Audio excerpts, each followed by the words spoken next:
სადღესასწაულო დღეების მოახლოებასთან ერთად სურსათის უვნებლობის თემა კიდევ უფრო აქტუალური ხდება. აღდგომის წინ, მაშინ როდესაც დახლებზე, ჩვეულებრივზე ბევრად მეტი ცხოველური წარმოშობის პროდუქტი ხვდება, რისკები იზრდება. შესაბამისად, განსაკუთრებული მნიშვნელობა ენიჭება პროდუქციის შენახვის, ეტიკეტირების, დახლზე განთავსებისა და სხვა მნიშვნელოვან წესებს.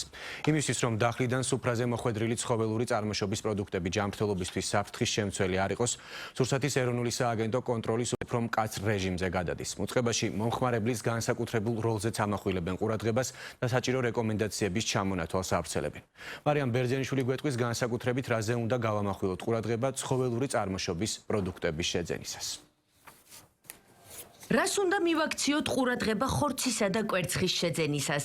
არსებობს რამდენიმე ოქროს წესი, რაც ამ პროდუქტების შეძენის დროს მომხმარებლებმა უნდა გაითვალისწინონ. მაგალითად, ხორცი უნდა ინახებოდეს სუფთა, დახურულ მაცივარში, შესაბამისი ტემპერატურული რეჟიმის დაცვით, რომელიც განსაზღვრულია 2-დან 6 გრადუსამდე, ხოლო შენახვის ვადა 48 საათია. ამასთან გასაყიდი ხორცის ეტიკეტზე დატანილი უნდა იყოს ინფორმაცია პირუტყვის წარმომავლობის, ასევე სასაკლაოს შესახებ, ხორცის დამზადების თარიღი და საათი. სხვადასხვა წარმომავლობის ხორცი, მაგალითად საქონლის, ცხვრის, ღორისა და თხის მაცივარში განცალკევებით უნდა იყოს განთავსებული. ასევე ცალცალკე უნდა განთავსდეს სხვადასხვა ქვეყნიდან იმპორტირებული ხორცი, ხოლო ეტიკეტი გამოკრული უნდა იყოს თვალსაჩინო ადგილას იმ მაცივარზე, რომელშიც პროდუქტი ინახება. რაც შეეხება კვერცხს, აქაც უმთავრესია ყურადღება მივაქციოთ შენახვისა და რეალიზაციის პირობებს, ვარგისიანობის ვადას, ეტიკეტს, რომელზეც დატანილი უნდა იყოს ინფორმაცია კვერცხის წარმოშობის ქვეყნისა და წარმოების თარიღის შესახებ. სადღესასწაულო დღეებში განსაკუთრებულად იმატებს მოთხოვნა ხორცზე, კვერცხზე და ზოგადად სოფლის მეურნეობის პროდუქტებზე. შესაბამისად, სურსათის ეროვნული სააგენტოც კონტროლისა და მონიტორინგის განსაკუთრებულ, უფრო მკაცრ რეჟიმზე გადადის.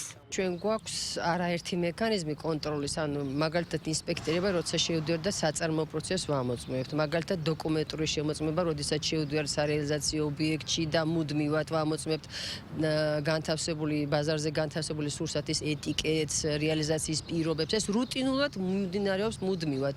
ახლა კიდე წინა სადღესასწაულო დღეებში ეს გაძლიერებული სახელმწიფო კონტროლია, განსაკუთრებით იმ საწარმოებში, სადაც ხდება, ვთქვათ, სურსათის მაგალითად საკონდიტროებში და ასე შემდეგ. და მათ შორის, რა თქმა უნდა, სარეალიზაციო ობიექტების კონტროლის გაძლიერებულად ხორციელდება. მომხმარებლებს უჩვენებთ, რომ მიაქციონ აუცილებლად ყურადღება, სწორედ რა პირობებში ხდება სურსათის რეალიზაცია. პირველ რიგში სურსათი შეიძინონ ორგანიზებული რეალიზაციის ადგილებში. სურსათის უვნებლობა ყველას საქმეა, აცხადებს გაეროს სურსათისა და სოფლის მეურნეობის ორგანიზაციის წარმომადგენელი მიხეილ სოხაძის განმარტებით. მას შემდეგ, რაც საქართველომ ღრმა და ყოვლის მომცველი თავისუფალი სავაჭრო სივრცის შეთანხმებას მოაწერა ხელი, ჩვენი კანონმდებლობა ძალიან დაუახლოვდა ევროპულს და საკმაოდ გამკაცრდა.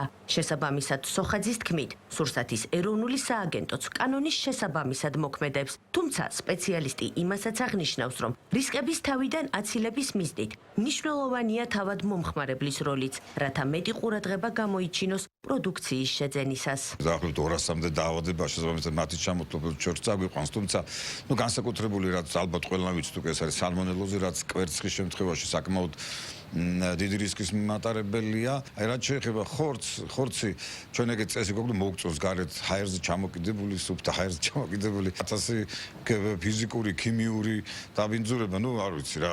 უბრალოდ მსგავსი რაღაცების ცოდნა ალბათ ყველასთვის აუცილებელია პასუხისმგებელი პროდუქციაზე მისი მწარმოებელია, თუმცა კიდევ ერთხელ სურსათის უვნებლობა ყველა საქმეა, ასე რომ ჩვენ უნდა ვეცადოთ, რომ ის პროდუქტი მივიტანოთ სახში, რომელიც უვნებელი იქნება ჩვენთვის და ჩვენი ოჯახის წევრებისთვის.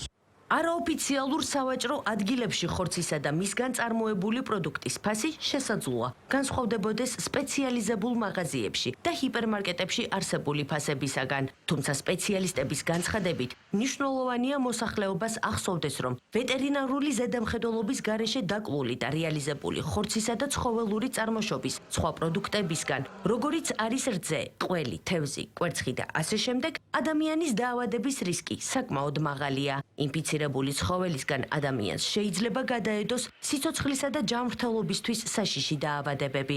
ამიტომ მოქალაქეებმა ამა თუ იმ პროდუქტის, მით უმეტეს მალფუჭებადი პროდუქციის შეძენის დროს განსაკუთრებული ყურადღება უნდა გამოიჩინონ.